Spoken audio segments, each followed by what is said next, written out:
உடு சொல்றேன். நீங்க நம்ம ஹால்ல இருக்கோம், ஞாபகம் இருக்கா இல்லையா? நமக்கு ஹால்ல தானே அட்டாச் பெட்ரூமே இருக்கு. அதுக்காக இப்படிதான் பண்ணுவீங்களா? நான் என்ன பண்ணேன் இப்ப? என் பொண்டாட்டிக்கு மொத்தம் கொடுத்தேன், அவ்வளவுதானே? அதான் என்ன திடீர்னு? அதுவா? சொல்றேன். உட்காரு உட்காரு. நவீனா, நீ பூ வைக்கலையா? மொத்த பூ நீ தலையில வச்சிருக்க. என்ன கிண்டலா? நான் கொஞ்சமா தான் வச்சிருக்கேன். நல்லாதான் இருக்கு. இந்த பழைய பாட்டு ஒண்ணு இருக்குல்ல, மல்லிகை என் மன்னன் மயங்கும் பொன்னான மலர் அல்லவோ, அந்த பாட்டு பாட. அதெல்லாம் எனக்கு பாட வராது. சரி போ. ஆமா, நான் எதை சொல்ல வந்தேன்? எதை பத்தி?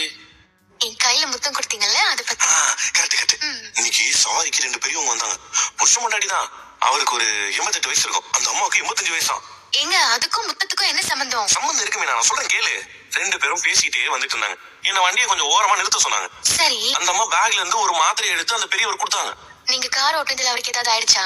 அப்படிலாம் ஒண்ணும் இல்ல. அவர் வழக்கமா போடுற மாத்திரையா ஞாபகம் வந்து எடுத்து கொடுத்தாங்க. அவரும் மாத்திரை போட்டு தனியா குடிச்சிட்டாரு. குடிச்சு முடிச்சிட்டு இப்ப நான் உன் கையில முத்தம் கொடுத்தேன் பாத்தியா, அந்த மாதிரி அந்த அம்மா கையை பிடிச்சு அவர் முத்தம் கொடுத்தாரு. ஓஹோ, அத பார்த்துதான் உங்களுக்கும் தோணுச்சா? அது இல்ல மீனா, விஷயமே வேற. கேளு. சொல்லுங்க. நான் உங்களை ஆச்சரியமா பார்த்தேன். அது அந்த பெரியவர் பார்த்துட்டு, என்னப்பா பாக்குற, இத்தனை வயசுக்கு அப்புறம் இந்த ஆள் பொண்டாட்டி கையை பிடிச்சு முத்தம் கொடுக்குறானேன்னு பாக்குறியான்னு கேட்டாரு. நான் இல்ல சார் அப்படின்னு சொல்லி சொன்னேன்.